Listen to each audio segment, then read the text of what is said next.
let me show you how to break this down. Here's the lobster.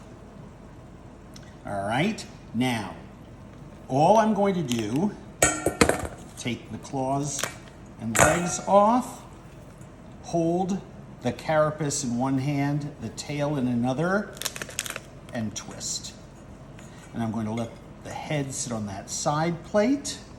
I'm going to take the tail feather piece of shell here. I'm going to break this to release all of that shell. Push the rest of this lobster through there. And I've got my nice piece of tail meat right there. Knuckles get separated from claws. Gently remove that piece of the claw with my hand. A whole bunch of juice will come out of there. Let that drain. Do the same thing with this one. Gentle wiggle back and forth. Try to leave the claw intact. Stand that up so it drains. You'll see how much juice from the lobster we collect. If you let your lobster rest, it'll be super easy to remove the knuckle all in one piece. Obviously, the shells I save for lobster stocks and things like that. Once I have 4 or 5 pounds of shrimp shells and lobster shells, I make a really nice, I keep in the freezer, I make a really nice stock with that. See if we can't push that piece through. Sure we can. And we got that piece. Look at all that liquid we've accumulated.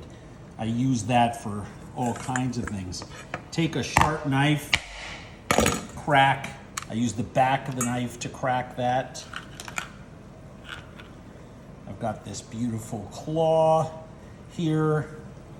I'm cutting this up for lobster salad to go inside a hot dog bun. So I'm just going to pull that feather bone out. Again, same thing here, back of the knife, just to crack it. Pull that out. There's no feather bone in that small claw.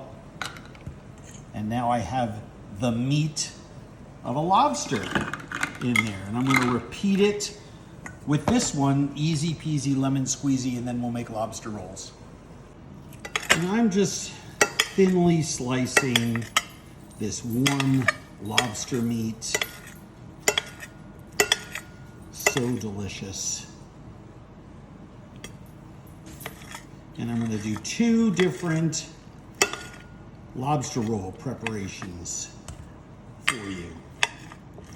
One, a traditional salad, very popular in southern Maine. And then from northern Maine, a lobster roll that's drizzled with butter. Although in this case, I'm taking a clue and a tip and an inspiration from my friends at Eventide Restaurant in Portland, Maine, who convinced me that the best kind of butter to put on a lobster roll is brown butter.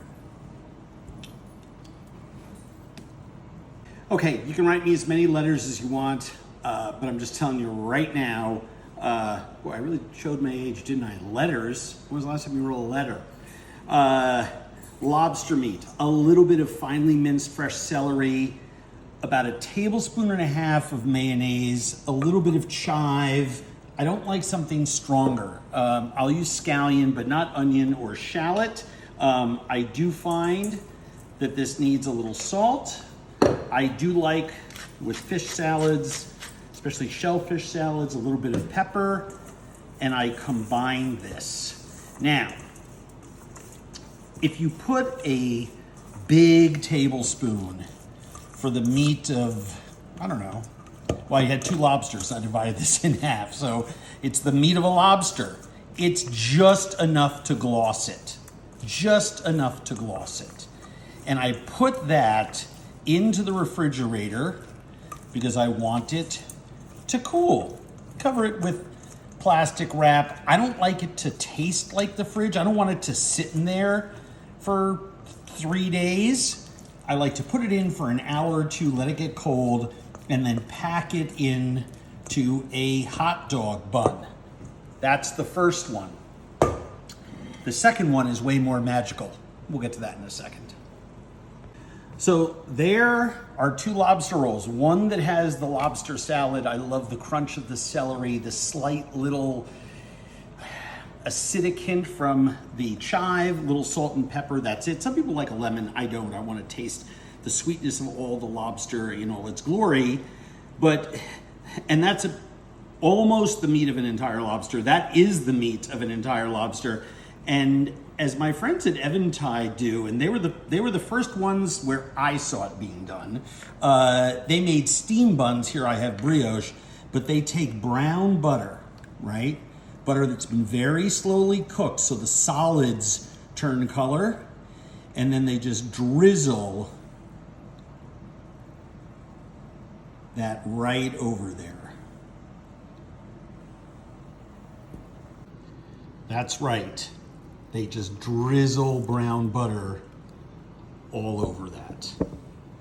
And then a little chive, which is delicious with lobster. Whoopsie. And that, my friends, is a tale of 2 rolls. I don't know which one I like more. I'm gonna eat them both. Yep. And it's like 2-3 tablespoons of brown butter on there.